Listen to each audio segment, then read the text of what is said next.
नमस्कार, मैं हूं संजय शर्मा। आप देख रहे हैं 4 PM news network. Bharatiya Janata party कितनी बचकानी हरकत कर रही है। पहले हजारों करोड़ रुपए खर्च किया गया कि राहुल गांधी को पप्पू साबित कर दिया जाए। राहुल गांधी कुछ बोले नहीं, खामोशी से राजनीति करते रहे। भारत जोड़ो यात्रा, न्याय जोड़ो यात्रा पूरे देश में एक माहौल बनाया और लोगों का विश्वास जगा। राहुल गांधी ने संविधान के मुद्दे पर जिस तरह घेराबंदी करी, उससे भारतीय जनता पार्टी की नींदें उड़ा दी। तब सुप्रीम कोर्ट ने भली मानहानि के मामले में राहुल गांधी को राहत दे दी हो, लेकिन भाजपा पीछे पड़ गई कि भाजपा शासित राज्यों में राहुल गांधी पे मुकदमे लगाए जाएं, मुकदमे किए जाए, FIR की जाए। मैंने अभय दुबे जी से पूछा कि क्या राहुल गांधी इन सब चीजों से डरेंगे, क्या वो बैकफुट पर आएंगे या फिर इसका जवाब देंगे। और शानदार बातचीत करी और मैंने अभय दुबे जी से पूछा कि दिल्ली का तापमान क्या है, दिल्ली में आम आदमी पार्टी, कांग्रेस और भारतीय जनता पार्टी के बीच गणित क्या है और चचा ट्रंप का भारत को लेके गेम क्या है। मोदी को ना बुला के आखिर कौन सा गेम साबित कर लिया। और गोदी मीडिया के चैनल अमेरिका जा रहे हैं, वहां पूछ नहीं रहे हैं कि हमारे मोदी जी को क्यों नहीं बुलाया। इन तमाम मुद्दों पे बातचीत की है अभय दुबे जी से। बहुत शानदार बातचीत है, आपसे रिक्वेस्ट है पूरी बातचीत सुनिएगा। चैनल को सब्सक्राइब करना और ज्वाइन करना ना भूलें। चलते हैं अभय दुबे जी के पास। 4 PM न्यूज नेटवर्क में स्वागत है अभय दुबे जी आपका। राहुल गांधी को सुप्रीम कोर्ट से बड़ी राहत मिली मानहानि के मामले में, लेकिन तब तक असम सरकार ने एक मुकदमा दर्ज कर लिया। देश के अलग अलग राज्यों में कई कई जिलों में राहुल गांधी पे मुकदमे दर्ज किए जा रहे हैं। ऐसा लग रहा है हाथ पैर धो के पीछे राहुल गांधी के पड़ गए हैं। कभी उनकी संसद की सदस्यता छीन ली जाती है, कभी उनका मकान छीन लिया जाता है, कभी उन पर मुकदमा दर्ज होता है। क्या राहुल गांधी लगता है कि इन सब धमकियों से डर जाएंगे? हजारों करोड़ रुपया खर्च किया गया उनकी छवि पप्पू बनाने में, लेकिन वो आदमी अपने पथ पर चलता रहा। भारत जोड़ो यात्रा, न्याय यात्रा, वो माहौल बना दिया देश में। ये एक के बाद एक जो राहुल गांधी पर हमले हो रहे हैं, क्या ये राहुल गांधी को और मजबूत बनाएंगे या डरा देंगे? और बीजेपी ऐसा कर क्यों रही है, आपका क्या मानना है? देखिए, सबसे पहले तो आपकी मैं इस बात को संबोधित करूंगा कि बीजेपी ऐसा क्यों कर रही है। दरअसल ये हिंदुत्ववादियों का एक बहुत पुराना हथकंडा है और ये हथकंडा उस वक्त से चल रहा है जब वो लोग सत्ता में भी नहीं थे। आपको ध्यान होगा जब कांग्रेस की सत्ता हुआ करती थी, जबकि वो शिवराज पाटिल देश के गृह मंत्री हुआ करते थे। मैं उस जमाने की बात बता रहा हूं। उस जमाने में हिंदुत्ववादियों ने एक तरकीब निकाली थी कि वो अपने विरोधियों के खिलाफ देश की कई अदालतों में अलग अलग मुकदमे दायर किया करते थे, क्योंकि उनकी सरकारें नहीं थी तो FIR तो नहीं लिखी जा सकती थी। तो एक व्यक्ति के खिलाफ वो कम से कम 10-12 जगह मुकदमे दायर कर देते थे। हमारे जो गुरु समान है प्रोफेसर आशीष नंदी, उनके खिलाफ भी ऐसा ही किया गया। तो ऐसा बहुत तेरे लोगों के साथ किया गया। एक तो ये हथकंडा था। उसके बाद क्या होता था कि जब ऐसा करने पर लोग परेशान हो जाते थे, भाई ये मुकदमे कैसे। तो जब उनसे टीवी पे बात की जाती, कहते थे कि हम तो संविधान का रास्ता अख्तियार कर रहे हैं अपनी उसके लिए, अदालत के पास जा रहे हैं, इसमें हमें कौन रोक सकता है। हम कोई गलत काम तो ही ना कर रहे हैं। भाई हमें चीज गलत लगी, हम अदालत में चले गए। हमारी हिंदुओं की भावना को आहत किया गया, हम अदालत में चले गए। बात बात पे हिंदू भावना आहत हो जाती थी और बात बात में वो अदालत में चले जाते थे और बड़ी चालाकी से जाते थे। एक छत्तीसगढ़ में मुकदमा है, दूसरा मुकदमा भोपाल में है, तीसरा मुकदमा जयपुर में है, एक मुकदमा कर्नाटक में है, इस दिल्ली में है, इस तरीके से लखनऊ में, इस तरीके से मुकदमे दायर किए जाते थे और छोटे छोटे शहरों की अदालतों में मुकदमे दायर कर दिए जाते थे। अच्छा, फिर उसका तरीका ये होता था, लोग फिर सुप्रीम कोर्ट जाते थे और सुप्रीम कोर्ट आदेश देके उन सारे मुकदमों को एक साथ करवा के एक अदालत में या तो अपने पास बुला लेता था या एक अदालत में एक साथ मुकदमे सुने जाते थे। लेकिन इस चक्कर में जिसके ऊपर मुकदमे लगाए जाते थे उसका बड़ा समय और धन खर्च होता था। इस तरह तंग करते थे लोगों को। फिर इनकी सरकारें बन गई। सरकारें बनने के बाद में ये हथकंडा दोहरा हो गया। मुकदमे भी दायर करने हैं इनको और जगह जगह FIR भी दर्ज करानी है।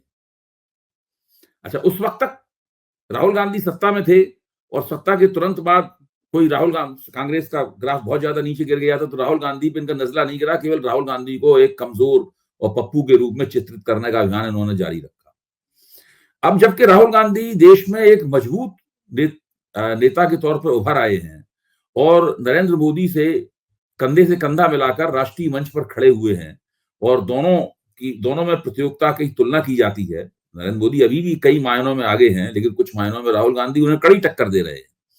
ऐसी स्थिति में राहुल गांधी को तंग करने के लिए इस प्रकार के तमाम हथकंडे इस्तेमाल किए जा रहे हैं। कभी उनके ऊपर मानहानि का मुकदमा, और हमेशा अखबार में आता है भारतीय जनता पार्टी के एक कार्यकर्ता ने ऐसा किया, भारतीय जनता पार्टी के एक कार्यकर्ता ने उनके खिलाफ एफआईआर दर्ज करा दी।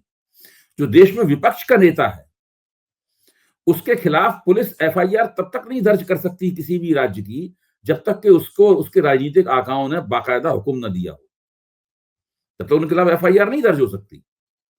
तो जाहिर है ये असम में एफआईआर दर्ज हुई है, कहने की जरूरत नहीं किसके आदेश से एफआईआर दर्ज हुई होगी। और ये सब जो मुकदमा वगैरह, मानहानि के मुकदमे दायर करना वगैरह है, तो केवल तंग करने के तरीके हैं।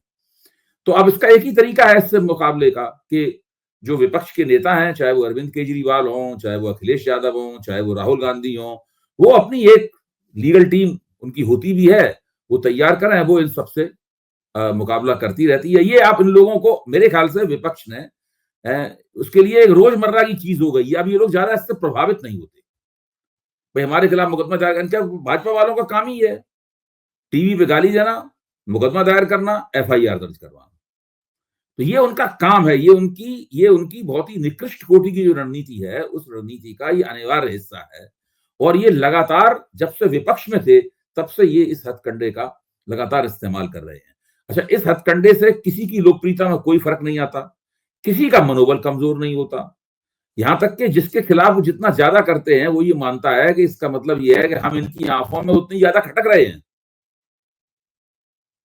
तो उससे कुछ नहीं होता। राहुल गांधी की छवि तो पिछले कम से कम 1.5 साल के अंदर पहले के मुकाबले बहुत बदल गई है, वो बहुत ज्यादा बढ़ गई है राहुल गांधी की छवि।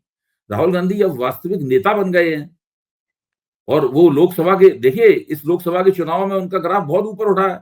और वो चूंकि लोकसभा की चुनाव के नेता हैं, वो राज्य विधानसभाओं के चुनाव के नेता नहीं है, तो वो अगले लोकसभा के चुनाव से पहले उनका फिर ग्राफ बहुत तेजी के साथ शूट अप होगा। और जितनी भी एंटी इनकम्बेंसी होगी भाजपा के खिलाफ, मोदी सरकार के खिलाफ, उसका सारा लाभ राहुल गांधी को मिलेगा। इस चुनाव में देखिए उनकी पार्टी की सीटें दुगनी हो गई। किस पार्टी की सीटें दुगनी हुई हैं? किसी पार्टी की सीटें दुगनी नहीं हुई, केवल कांग्रेस की सीटें दुगनी हुई हैं। अब आप कल्पना कीजिए कि इसमें 50 सीटें बढ़ गई और अगले चुनाव में अगर 50 सीटें और बढ़ गई तो भाजपा का प्रधानमंत्री नहीं बनेगा। नहीं, एक चीज का सुधार है इसमें, समाजवादी पार्टी की तो 7 गुना बढ़ गई। किसकी? समाजवादी पार्टी की तो 7 गुना। हाँ, आपकी बात सही है, समाजवादी पार्टी की काफी बड़ी है, लेकिन आप उसमें देखिए, उसमें भी कांग्रेस का महत्वपूर्ण योगदान है। हाँ, दोनों का मिलकर गठबंधन था, दोनों का साझा। ये बात सही है, समाजवादी पार्टी ने बहुत अच्छा प्रदर्शन किया, अखिलेश की रणनीति बहुत अच्छी रही और अखिलेश की चुनाव संबंधी रणनीति विधानसभा के चुनाव से ही बहुत अच्छी चली आ रही है।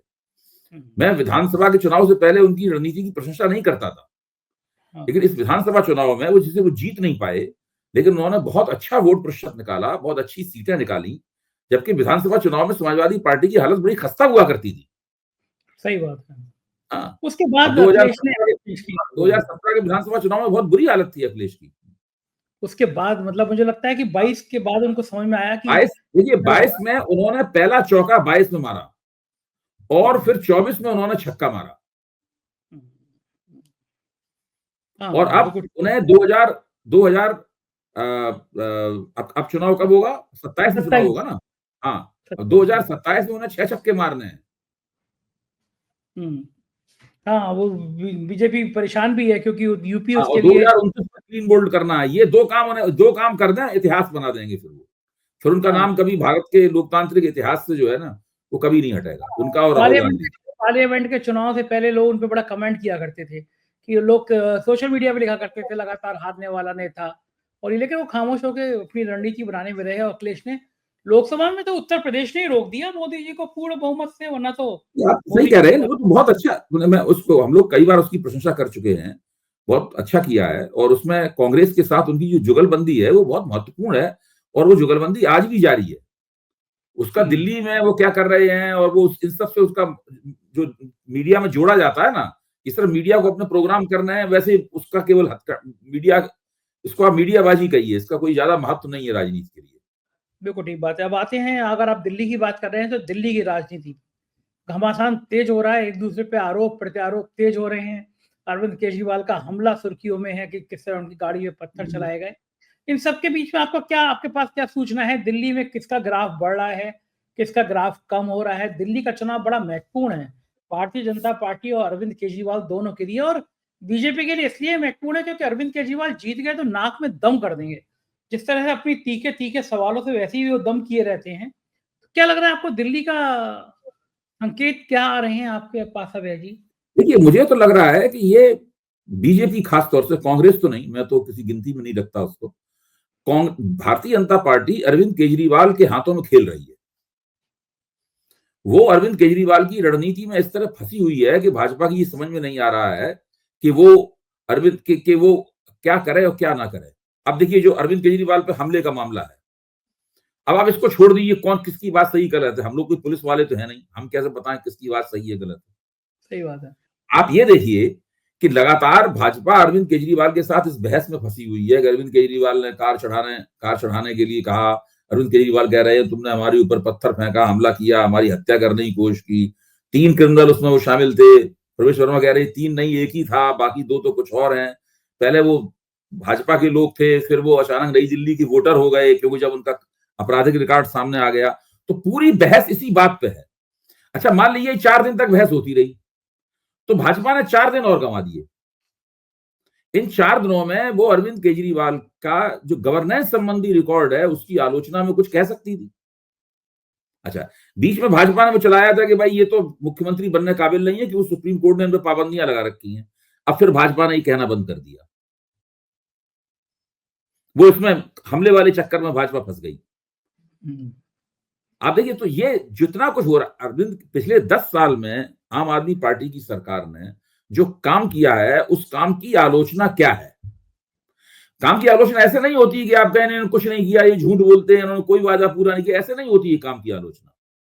काम की आलोचना करने के लिए आपको कुछ करना पड़ता है, कुछ आंकड़े जुटाने पड़ते हैं, कुछ ठोस बातें बतानी पड़ती हैं, कुछ सबूत पेश करने पड़ते हैं। ये भारतीय जनता पार्टी कर नहीं रही है और कांग्रेस भी नहीं कर रही है। एक तरह से देखा जाए तो धीरे धीरे चुनाव का वक्त निकलता जा रहा है और अरविंद केजरीवाल जिस मैदान में उन्हें भाजपा को खिलाना चाहते हैं, भाजपा उसी मैदान में खेल रही है। सबसे पहली बात तो मैं ये कहूंगा। दूसरी बात मैं ये कहूंगा, और उसके लिए मैं सहारा लूंगा यशवंत देशमुख का जो ट्रैकर है, जो लगातार चलता रहता है उसका। आज ही मैंने मिलिंद खांडेकर से उनकी बातचीत सुनी है। पिछली बार मैंने इस ट्रैकर के आंकड़े आपके साथ साझा किए थे, क्योंकि आजकल ओपिनियन पोल नहीं हो रहे हैं ना, इसलिए ट्रैकर का सहारा लेना पड़ता है। कोई ओपिनियन पोल नहीं करवा रहा है, कोई ओपिनियन पोल। एक आपने हिंदी खबर का शायद ओपिनियन पोल आपको दिखाया था, लेकिन वैसे जो स्थापित एजेंसियां हैं उनके ओपिनियन पोल नहीं हो रहे हैं, इसलिए हम मजबूर हैं इस ट्रैकर के आंकड़ों का सहारा लेने के लिए। तो पिछली बार हमने 5 तारीख का जो ट्रैकर का आंकड़ा था वो दिखाया था। 5 तारीख के ट्रैकर के आंकड़े में 49% यानी 49% लोग कह रहे थे कि अरविंद केजरीवाल की सरकार को कायम रखना है, और उससे 3% कम यानी 46% लोग कह रहे थे कि इनकी सरकार को हटाना है। तो दोनों के बीच में 3% का अंतर था। अब हम आपको 15 तारीख के ट्रैकर के इसी बात का आंकड़ा दे रहे हैं। 15 तारीख का ट्रैकर क्या कहता है? 51% लोग कह रहे हैं कि अरविंद केजरीवाल की सरकार को कायम रखना है, और उससे 5% कम यानी 46% लोग कह रहे हैं कि अरविंद केजरीवाल की सरकार को हटाना है। यानी जो 3% का फासला था वो बढ़ के 5% हो गया है अरविंद केजरीवाल के पक्ष में। अब इस आंकड़े में तरह तरह के तत्व शामिल हैं, जैसे कि जो अरविंद केजरीवाल जो 51% लोग कह रहे हैं, उसमें कुछ लोग ऐसे हैं जो कहते हैं हम सरकार से तो नाराज हैं, लेकिन हम सरकार बदलने के लिए वोट नहीं करेंगे। बाकी लोग कह रहे हैं कि हम सरकार से खुश हैं, हम सरकार बनाए रखने के लिए वोट करेंगे। तो इधर ये जो बाकी जो 5% कम का जो 46% का आंकड़ा है, इस 46% के आंकड़े में सारे बीजेपी के वोटर नहीं है, इसमें कुछ कांग्रेस का वोटर भी है और कुछ बीजेपी का वोटर भी है। तो इस तरीके से ये अरविंद केजरीवाल का पक्ष इससे और भी ज्यादा मजबूत हो जाता है। यानी पिछले 10 दिन में नहीं, 5 तारीख से लेकर 15 तारीख के बीच में आम आदमी पार्टी ने और ज्यादा प्रगति की है अपनी चुनाव में। फासला दोनों के बीच में बढ़ता जा रहा है। तो ये एक बहुत महत्वपूर्ण, 2 पहलू महत्वपूर्ण है। एक तो अरविंद केजरीवाल की जो रणनीति है, जो भारतीय जनता पार्टी को मजबूर कर रही है, या भारतीय जनता पार्टी इस रणनीति में फंसकर उन्हीं प्रश्नों पर बहस में उलझ रही है जिन प्रश्नों पर अरविंद केजरीवाल उसे उलझाना चाहते हैं। मुझे क्या लगता है कि कोई भाजपा का कोई एक ऐसा कोई रणनीतिकार नहीं है, या कोई ऐसा रणनीतिकारों का गुट नहीं है जो एक साथ मिलकर पूरे चुनाव को संचालित कर रहा हो। आप उसमें देखिए जो जो है आपके जो इनके खिलाफ लड़ रहे हैं, प्रवेश वर्मा। हाँ नहीं, प्रवेश वर्मा तो केजरीवाल के खिलाफ लड़ रहे हैं, आतिशी के खिलाफ लड़ रहे हैं जो रमेश हाँ। पिथौड़ी। तो रमेश पिथौड़ी कुछ और बोल रहे हैं, प्रवेश वर्मा का ट्रैक कुछ और है, मनोज तिवारी का ट्रैक और कुछ अलग तरह का ट्रैक है। बहुत ठोस रूप से और सुचिंतित रूप से आम आदमी पार्टी के 10 साल के शासनकाल की आलोचना जो भारतीय जनता पार्टी को करनी चाहिए थी जो है, वो भारतीय जनता पार्टी अभी तक नहीं कर पाई है। और आम आदमी पार्टी चाहती भी है कि भाई हमने जो काम किया है उसके आधार पे हम वोट मांगे। तो वहां पे इनका हमला नहीं केंद्रित हो रहा है। इस बीच में वो पूना वाले ने और वो गाली दे दी वहां पे चैनल पे पूर्वांचल के लोग, उसका कितना असर पड़ेगा आपके हिसाब से? बड़ा वायरल बवाल हो रहा है। देखिए पूर्वांचली वोट के हाथों में तो दिल्ली के चुनाव की कुंजी है। और भारतीय जनता पार्टी जिस तरीके से चल रही है उससे अब भारतीय जनता पार्टी ने पहले पूर्वांचलियों का मुद्दा उठाया था, वो छोड़ दिया, उसको कहां चलाया उन्होंने आगे। आप देखिए कितनी सारे मुद्दे भाजपा ने उठाए और छोड़ दिए, पूर्वांचलियों का मुद्दा उठाया और छोड़ दिया। अब शीश महल की बात भी नहीं कर रहे हैं, शीश महल का मुद्दा भी कहां हो रहा है, कोई चर्चा नहीं है, शीश महल की बात भी छूट गई है। उसके कारण ये भी है कि आम आदमी पार्टी ने जो पलट के वार किया, उन्होंने राजमहल का सवाल उठा दिया, तो भाजपा ने कुछ दिन बाद सोचा कि छोड़ो इसमें कुछ और ना हो जाए मामला, तो वो सब भी छोड़ दिया। उसके बाद में फिर अरविंद केजरीवाल में पात्रता ही नहीं है मुख्यमंत्री बनने की, ये मुद्दा उठाया, अब उस मुद्दे को भी छोड़ दिया। और अरविंद केजरीवाल पे हमले का मुद्दा चल रहा है। आप देखिए 4-5 बार ये जो है ना, भाई आखिरकार आप किस अपने प्रतिद्वंदी को कहां पर टक्कर देना चाहते हैं, किस मुकाम पर टक्कर देना चाहते हैं? वो मुकाम आपने चुना है कि उसने चुना है? किसने चुना है? अपनी पिच पे खिला रहा है वो आदमी और खेल रहे हैं। अच्छा, ये पूना वाले ने इतनी बड़ी ब्लंडर मिस्टेक करी, तो कम से कम 1-2 महीने के लिए उसको पार्टी से निकाल देना चाहिए। आप खुलेआम गाली बक रहे हैं चैनल में बैठ के, और भी झा टाइप के इस तरह गाली दे रहे हैं, तो एक झा कम्युनिटी भाजपा वाले इस तरह निकालते हैं नहीं। किसको निकाला है भाजपा ने आज तक?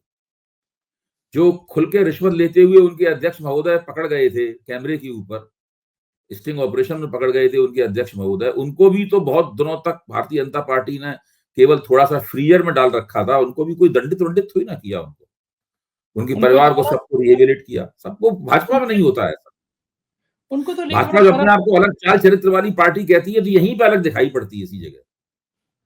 अच्छा, उनको लेके तो बड़ा तरस आता है। पार्टी के राष्ट्रीय अध्यक्ष थे बंगारू लक्ष्मण, और सिर्फ 1 लाख रुपए की रिश्वत ले रहे थे, बताइए। आजकल तो पार्षद भी 1 लाख रुपए की रिश्वत नहीं लेता। बोले कि बड़ी बदनामी आज तक होती है। वो लोग कहते हैं कि तुम्हारी पार्टी का राष्ट्रीय अध्यक्ष तो 1 लाख रुपए की घूस देकर पकड़ा गया। दिल्ली के चौराहों पे भिखारियों की भरमार होती है। हिजड़े भी भीख मांगते हैं दिल्ली के चौराहों पर, और भिखारी भी खूब मांगते हैं भीख। अगर आप उसको 1 रुपया दो तो भिखारी के बच रहे तो आप कार से खींच के मारे हो। हाँ, पार्षद को अगर आप 1 लाख रुपया दोगे तो पार्षद बिल्कुल आपका नुकसान कर देगा फायदा पहुंचाने की बजाय। सही बात है, कहेगा हमसे ले जाओ।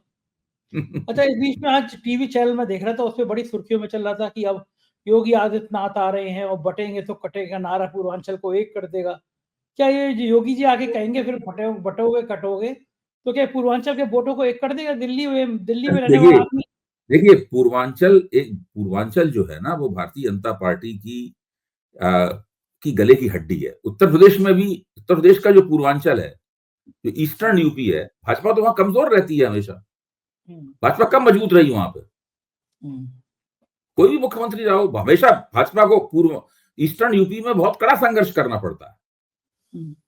समाजवादी पार्टी ईस्टर्न यूपी में अच्छा प्रदर्शन करती है, बहुजन समाज पार्टी भी जब अच्छा चुनाव लड़ती थी तो ईस्टर्न यूपी में अच्छा प्रदर्शन करती थी।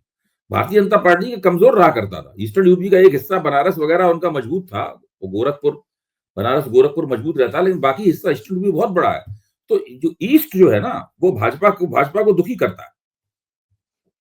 दिल्ली में भी वही ईस्ट आके भाजपा को दुखी कर रहा है। हाँ, वही पूर्वांचल दुखी कर रहा है। अच्छा, क्या लग रहा है? व्यापक है, दिल्ली का ईस्ट बड़ा व्यापक है। वो केवल ये नहीं है कि वो उत्तर प्रदेश के पूर्वी इलाके के रहने वाले लोग हैं, सारे यूपी और बिहार के लोग पूर्वांचली कहलाते हैं यहाँ पे। सही बात है। आपने अपने शो में कह दिया था कि वो जो सेंट्रल गवर्नमेंट वाले एम्प्लॉई हैं वो नाराज हैं, उनके इलाके से बीजेपी हार जाती है, तुरंत वेतन आयोग लागू कर दिया गया, एक और तोहफा दे दिया गया, भैया ये नाराजगी कुछ कम हो। क्या लग रहा है कुछ कम हो गई होगी, वोट मिल जाएंगे वहां से बीजेपी को? अब बीजेपी को उम्मीद तो ये है कि भाई अगर अगर नाराजगी खुशी भी नहीं बदली तो कम से कम जो नाराजगी का तीखापन है वो तो मंद हो ही जाएगा। क्योंकि तो बीजेपी भी जानती है कि लोकसभा चुनाव उसने जीत जरूर लिया था, लेकिन जो जो जिन विधानसभा क्षेत्रों में केंद्रीय सरकार के कर्मचारी रहते थे वहां पर भारतीय जनता पार्टी को वोट नहीं मिले थे। खासतौर से नई दिल्ली में, आरके पुरम में, दिल्ली कैंट में अच्छा प्रदर्शन नहीं रहा था भाजपा का। सही बात है। उम्मीद उधर तो है हमारे उनको भाजपा को, इससे कुछ चुनाव में उसकी बढ़ोतरी होगी। कोशिश तो पूरी कर रहे हैं भाजपाई, लेकिन यही है कि कुछ मुझे लगता है कि हो सकता है हम लोगों को भ्रम हो इस बात का, लेकिन मुझे लग रहा है कि भाजपा की जो चुनावी रणनीति है उसके अंदर निरंतरता नहीं है। केवल एक निरंतरता दिखती है, वो भी मैं आपके साथ साझा करना चाहता हूं। वो निरंतरता ये है कि शायद भाजपा ये चाहती है कि हमारी ये 8 सीटें थी बढ़ के 20 से 25 के बीच में पहुंच जाए। तो वो बहुमत प्राप्त करने की ये लोग कल्पना नहीं करते हैं, लेकिन ये सोचते हैं कि अगर 20 से 25 के पास पहुंच जाए और अरविंद केजरीवाल चुनाव हार जाए अपना किसी तरीके से, यानी भाजपा की 20-22 सीटें आए और साथ में अरविंद केजरीवाल चुनाव हार जाए, तो भाजपा मानेगी कि इस चुनाव में उसने जो तीर मारना चाहती थी वो मार लिया। ये तो इन लोगों की इच्छा है। तभी केजरीवाल की विधानसभा में मेरे फर्जी बोगस वोटर बनवाने की बात सामने आई थी। सारा जोर वहीं पे है, सारा जोर वहीं पे लगा हुआ है। दिल्ली में तो इस बात की भी तैयारी थी कि ट्रंप जब शपथ लेंगे तो मोदी जी उनके संग खड़े होकर फोटो खिंचाएंगे, चाय पियेंगे और मोदी जी उनकी पीठ पे हाथ मारेंगे, दिल्ली में उसका वीडियो जारी कराए जाएंगे। दिल्ली के चुनाव में अगर मोदी को बुला लेते ट्रंप, तो दिल्ली के चुनाव में इसका कुछ मैसेज चला जाता, मोदी जी दे देते कि ट्रंप माई दोस्त, माई फ्रेंड। नहीं, ट्रंप क्या दिल्ली चुनाव में कैसे आ सकते थे? मोदी जी वहां जा सकते थे ट्रंप के यहाँ। मेरा कहना और था कि मोदी जी वहां जाते, मोदी जी से वो हाथ मिलाते, उसके वीडियो दिल्ली में दिखाई जाते, उसके होर्डिंग दिल्ली में लगाए जाते कि हाँ देखो। हाँ हाँ, वो सब हो सकता था, लेकिन मोदी ट्रंप को मैं समझता हूं दोस्ती का ये तकाजा था। भाई ट्रंप को मैंने खुद कहते हुए सुना है कि मोदी इज माई फ्रेंड।